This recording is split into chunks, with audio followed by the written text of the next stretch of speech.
किसान मजदूर एकता। क्या बात, जोश ठंडा पड़ गया। किसान मजदूर एकता। आज के सम्मानित मंच हमारे अध्यक्ष किसान यूनियन से चौधरी हरपाल सिंह जी, मेरे सभी किसान साथी, मातृशक्ति व सभी युवा शक्ति व साथियों को सबसे पहले मैं नमन करता हूँ। हम आज गाजीपुर से यहाँ आए हैं। इस लड़ाई को चलते हुए लगभग 4 महीने हो गए हैं, 112 दिन से ज़्यादा हो गए हैं। और ये तो लड़ाई 112 दिन से दिल्ली के बॉर्डर पर है। उससे पहले ये लड़ाई 5 जून से ही शुरू हो चुकी थी। 10 सितंबर को भी हमने पीपली में लाठियां खाई थी, सरकार ने लाठी चार्ज किया था। अगर शायद आप लोग ना जानते हो तो पीपली जगह बता देता हूँ। पीपली जगह आती है कुरुक्षेत्र जिले में, और कुरुक्षेत्र जिला वो है जहाँ महाभारत की लड़ाई हुई थी। मोदी जी कई बार कहते हैं आए हैं उठ के चले जाएंगे, आए हैं उठ के चले जाएंगे, थक जाएंगे। उन्हें शायद ये नहीं पता कि हमारे को तो आता ही लड़ना है। 5000 साल से हम लड़ ही तो रहे हैं, चाहे महाभारत की लड़ाई हो, चाहे पानीपत की लड़ाई हो, जितनी भी लड़ाइयाँ होती हैं, अरे हमने तो सीखा ही लड़ना है, तुमने हमें ठाना ही क्या है। अभी तो आपको वापस भिजवाना है, ये झोला उठने भी नहीं देंगे और चाय की रेहड़ी भी आपकी लगवाएंगे। बार बार ये बात करते हैं किसानों की कि किसान का फायदा करेंगे, किसान का फायदा करेंगे। अरे किसान का फायदा नहीं करेंगे, आप आपदा में अवसर ढूंढेंगे। आज से कुछ समय पहले आप सभी ने देखा होगा, यहाँ सभी किसान बैठे हैं। आलू का भाव 50 रुपए किलो था 2 महीने पहले, था या नहीं था? और वही आलू आज 7-8 रुपए पिट रहा है। ऐसे ही प्याज का भाव 50 रुपए किलो चला गया था। जो प्याज नया आने वाला है तो 10 रुपए किलो भी नहीं रहेगा। झूठ बात तो नहीं है कोई मेरी? ऐसे ही किसान को लूटा जाता है। जो ये बार बार जो गोदाम बनाए जा रहे हैं, अडानी और अंबानी के गोदाम, ये हमारे अनाज पर भी नजर है। कैसे बेचेंगे? वो कोई रेहड़ी नहीं लगाएंगे। अडानी अंबानी कहीं रेहड़ी लगा के नहीं चलेगा, इसी सरकार को बेचेगा। जैसे सरकार प्याज खरीदती है बाहर से, पिछले साल खरीदा था 30 रुपए किलो, 35 रुपए किलो। यहाँ के किसान का क्यों नहीं खरीदती? और आपदा में अवसर, ये कोरोना, हमें तो आज तक पता नहीं चला ये कोरोना क्या है। इस कोरोना में 3 चीज आई। एक तो मास्क सबके मुंह पे लगवा दिए, बाहर से कंपनियों ने बनाए और बेचे और हमारे को खरीदवा दिए। एक वो सैनिटाइजर नई चीज आ गई जो कभी घरों में थी ही नहीं, वो भी एक नई चीज बेच दी। तीसरी जरूरत पड़ी खाने की। यहाँ सब साथी बैठे हैं जो शायद दिल्ली भी काम करते होंगे। साथी पैदल चले, किसानों ने फ्री में रोटियां खिलाई, लंगर लगा दिए। उस वक्त पे इन्होंने सोचा अरे भाई जो मेन चीज थी वो तो रह ही गई। अगर ये रोटी और तुम्हारे पास होती तो तुम देश पे कब्जा कर लेते। ये रोटी बिना तो कुछ चलेगा ही नहीं, मास्क और सैनिटाइजर क्या है।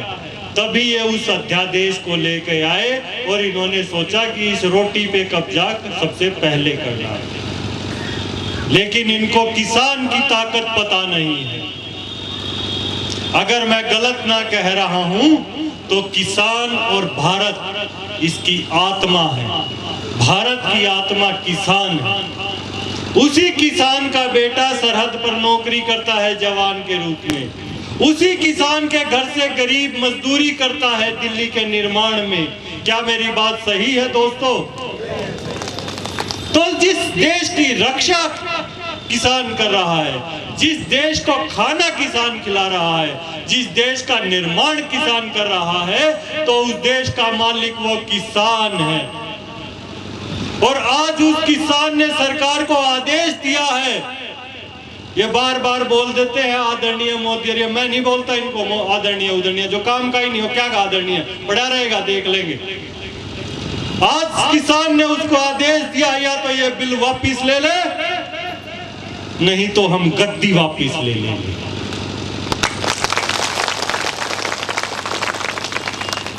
ये किसान कोई उनसे रिक्वेस्ट नहीं कर रहा है कि ये कर। इस देश का मालिक किसान है, 138 करोड़ जनता है। और मैं आप सभी से गुजारिश करूंगा कि ये लड़ाइयां ऐसी लंबी चलती हैं। आजादी का दौर भी 1857 से शुरू होकर 1947 तक चला था। पता नहीं कितनी लंबी लड़ाइयां चलेंगी। उस वक्त हमारे दादा परदादाओं ने शहादतें दी। आज हमारा नंबर आया है तो हम भी पीछे नहीं हटे। अगर सरकार को गोली चलानी है गोली चला ले, जान लेनी है जान ले ले। अरे 20 लाख तो हम दिल्ली के सरहदों पर बैठे हैं और 20 के 20 लाख गोली खाने को तैयार है। तुम चला के तो देखो। और जो देश का किसान है, 28 जनवरी को वहां अभी हरीश भाई ने बताया हम कुछ ही लोग थे, लेकिन ये मत सोचो हम कुछ ही लोग थे। हमारे पीछे आपकी ताकत थी। हमें पता था हमारे भाई बैठे हैं, अगर हमें कुछ होता है तो वो इस देश की रक्षा के लिए तुरंत आगे आ रहे हैं। और लड़ाइयां चलती रहती हैं, लड़ाइयों में योगदान चलते रहते हैं। मैं नहीं कहता कि लोग अपना यहाँ काम छोड़ो, लेकिन कुछ लोग वहां भी जरूर पहुंचो। जो नहीं पहुंच सकते हैं वो पोस्ट कार्ड लिख दे मोदी को किसानों के फेवर में, अब भाई किसानों की मदद करो। जो और नहीं कर सकते, घर में पुरानी दवाइयां रखी होती हैं जो फेंकते हैं, वो वहां पे भेज दो। जो 1 किलो अनाज दे सकते हैं, दूध दे सकते हैं, लस्सी दे सकते हैं, वो भेज दो।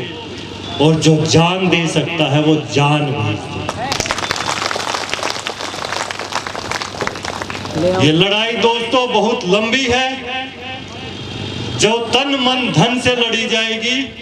और 300 से ज्यादा हमारे किसान शहीद हो चुके हैं। मैं उनको नमन भी करता हूं और कहता हूं सरकार आजमाना चाहे तो आजमा ले, इस बार किसान पीछे नहीं हटेगा। ऐसी सरकारें बहुत सी आई और चली।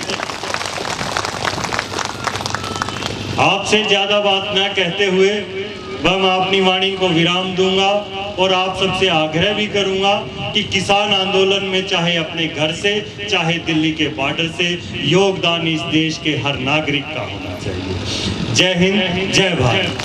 किसान मजदूर एकता, किसान मजदूर एकता, किसान मजदूर एकता। धन्यवाद।